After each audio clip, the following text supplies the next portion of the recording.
The day I was fired from Nexus Technologies for being too old to innovate, I was 41 years old with 3 advanced degrees and 14 patents to my name.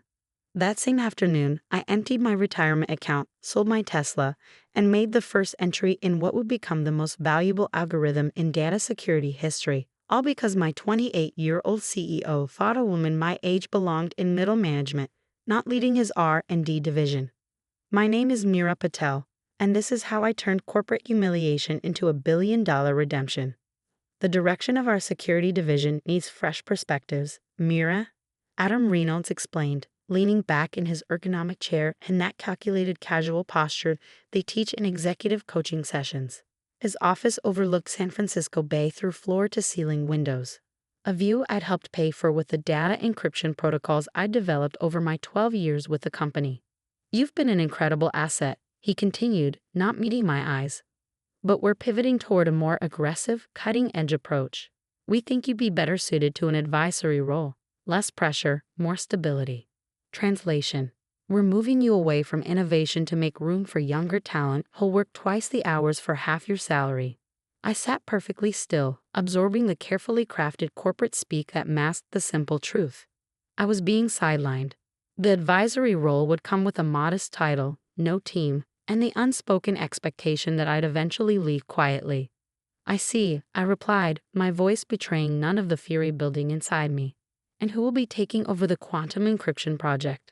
The project I conceptualized, pitched, and spent 3 years developing. Adam brightened, relieved I wasn't making a scene. "Ethan Zhao, you know him, right? Brilliant kid from your team. MIT, incredible coding skills. He's really impressed the board with his vision for where the project could go." Ethan, my protégé, the brilliant kid I personally recruited, trained, and mentored. The one I'd shared my unpublished research with over late-night coding sessions and weekend brainstorms. "Ethan is certainly talented," I acknowledged, maintaining professional composure while mentally cataloging every vulnerability in the security architecture I'd designed. "When does this transition take effect?" "Immediately," Adam replied, sliding a folder across his desk. "HR has prepared a generous severance package if you prefer to make a clean break rather than take the advisory position. Either way, we'll need you to transition your projects by the end of the week." The severance package would have covered my expenses for 6 months, a small price for them to pay for my intellectual capital, my institutional knowledge, and my dignified silence. I didn't take it. Instead, I accepted the advisory role, spent a week meticulously documenting my work while secretly copying research that legally belonged to me but contractually belonged to Nexus. Then submitted my resignation citing personal reasons. Adam seemed relieved. Ethan seemed uncomfortable but ambitious enough to overcome any loyalty to his mentor. The rest of the team sent a tasteful bouquet and a card signed with generic well wishes. 12 years reduced to flowers that would wilt within days.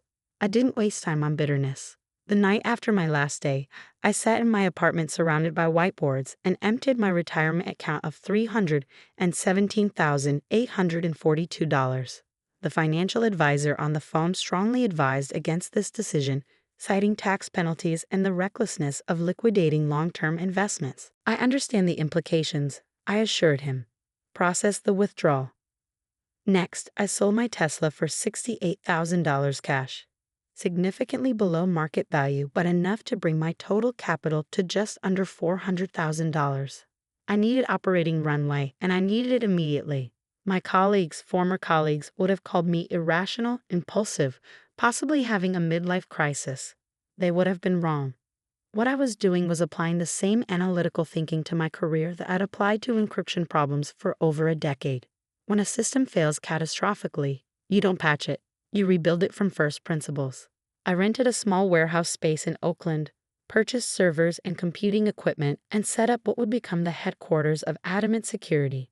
The name was my private joke, both a reference to the unbreakable protection my software would provide and a subtle acknowledgement of who had pushed me to this point. For the next 18 months, I worked in near isolation, developing what the tech press would later call the most significant breakthrough in data encryption since quantum computing. But that came later. During those months, I lived on ramen noodles, caffeine, and mathematical determination. The breakthrough itself is difficult to explain to non-specialists, but essentially, I created an adaptive encryption algorithm that could predict attack methodologies before they occurred. While conventional security reacted to threats, my system anticipated them through pattern recognition and probabilistic modeling.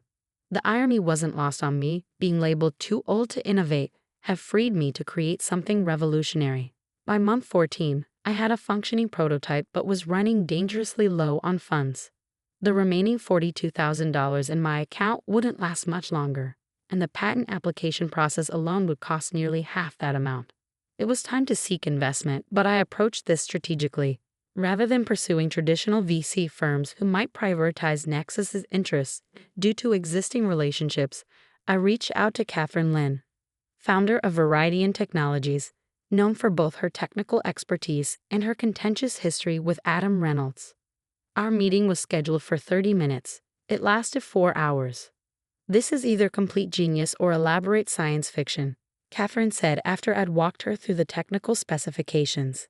"If it works as described, every major technology company, government agency, and financial institution in the world will need it."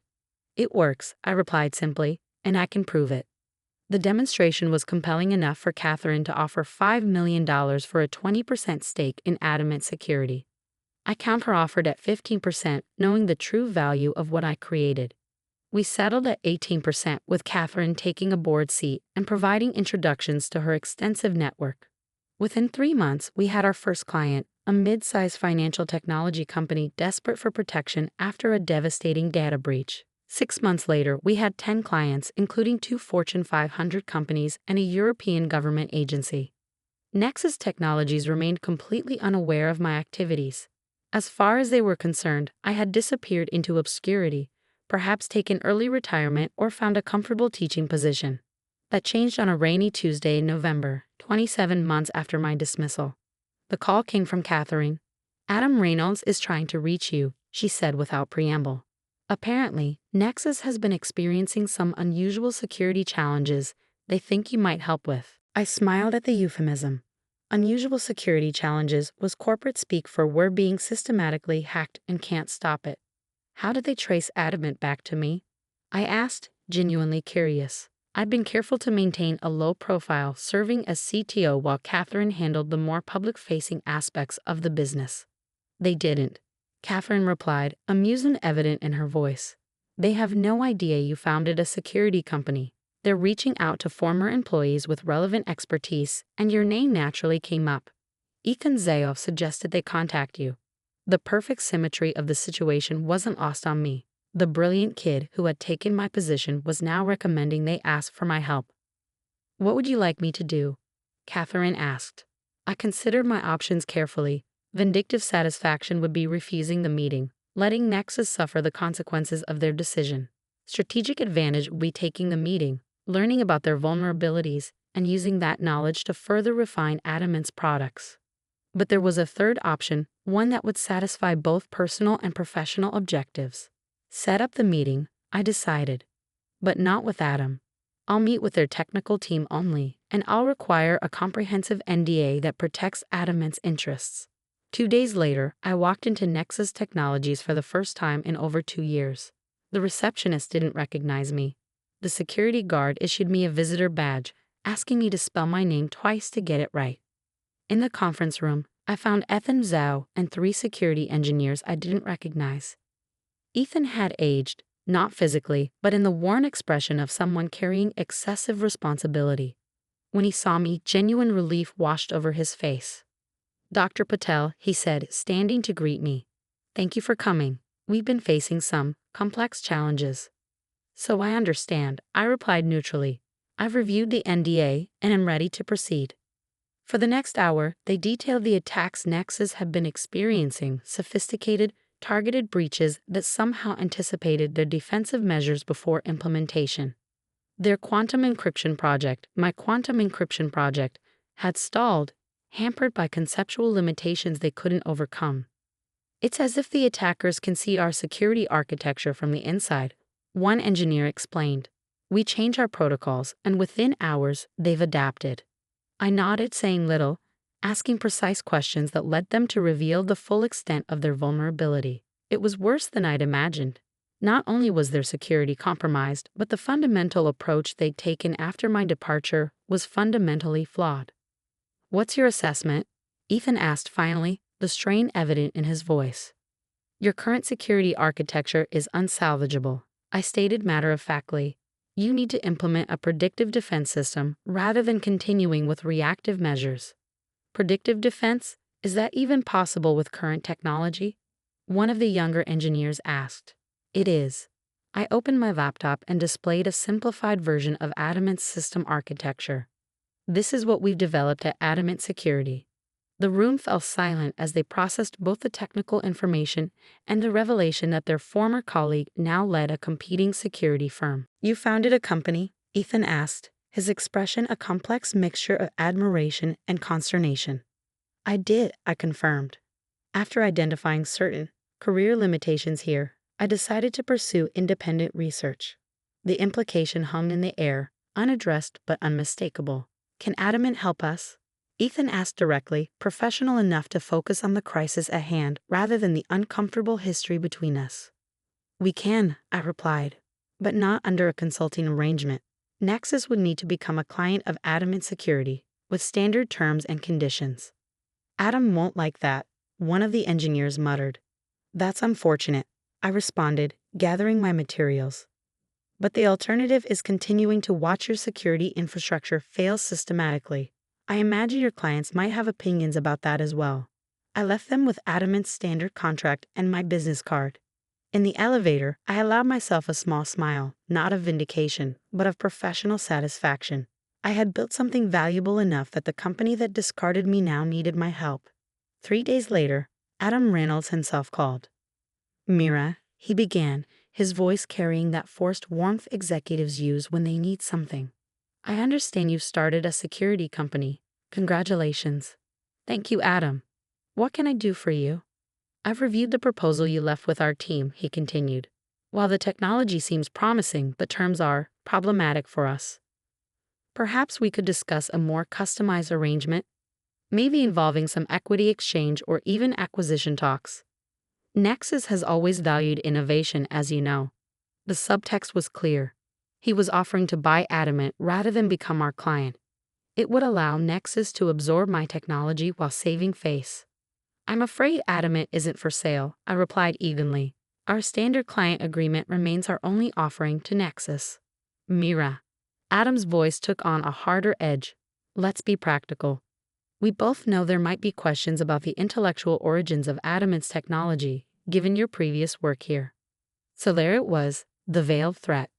Imply potential IP litigation to force compliance. "That's an interesting perspective, Adam. Our attorneys have thoroughly documented the independent development of our technology, but I understand your concern. Perhaps it would be best if Nexus sought security solutions elsewhere." The silence on the line stretched for several seconds. "The client agreement," he finally said. "Send over the final version and we'll sign today." Nexus Technologies became Adamant Security's highest-paying client, implementing our system across their entire infrastructure. The attacks ceased within weeks. Their stock price, which had been declining due to security concerns, rebounded sharply. 6 months later, Catherine brought news that changed everything. "Google is interested in acquiring Adamant," she announced during our weekly strategy meeting. "Initial offer is $1.2 billion. The figure hung in the air between us, representing a validation I hadn't realized I still needed. "They want you to stay on as chief security architect," Catherine continued. "5-year contract, full research budget, complete technical autonomy." I thought about the journey from the humiliation in Adam's office to building something valued at over $1 billion in less than 4 years. About emptying my retirement account and selling my car to fund a vision no one else could see. About proving, definitively and irrefutably, that innovation had nothing to do with age and everything to do with perspective. "Schedule the meeting," I told Catherine. "Let's hear what they have to say." The acquisition closed 3 months later at $1.4 billion. My share, after Catherine's stake and other minor investors, was just over $1 billion. The press release announced me as pioneering security researcher Dr. Mira Patel. who would lead Google's new advanced security division. On the day the acquisition was announced, I received a text message from Ethan. "You deserve better from us. Congratulations on building something remarkable." I appreciated his acknowledgement but found I no longer needed it. The validation I'd once sought from Nexus had been rendered irrelevant by what I built without them. 2 weeks later, attending a technology conference as one of the keynote speakers, I encountered Adam Reynolds in the hallway between sessions. His company badge identified him now as Strategic Advisor, the same role he'd once offered me. Corporate fortunes change quickly in technology. "Mira," he greeted me with the careful deference people show to those who have demonstrably surpassed them. "Remarkable achievement with Adamant. If I'd known what you were capable of." "You did know," I interrupted gently. "That was never the issue, Adam." I left him there in the hallway, moving toward the stage where I would present Adamant's technology to an audience of industry leaders. The greatest revenge, I've discovered, isn't showing others what they missed. It's creating something so significant that their opinion becomes irrelevant. Every dismissal, every underestimation, every closed door became fuel for the determination that built Adamant. When I speak to young technologists now, especially women navigating male-dominated industries, I tell them this: your value isn't determined by those who fail to recognize it. Sometimes being underestimated is the greatest competitive advantage you'll ever have. After all, no one watches the person they've dismissed as too old to innovate, which gives you all the freedom in the world to prove them catastrophically wrong.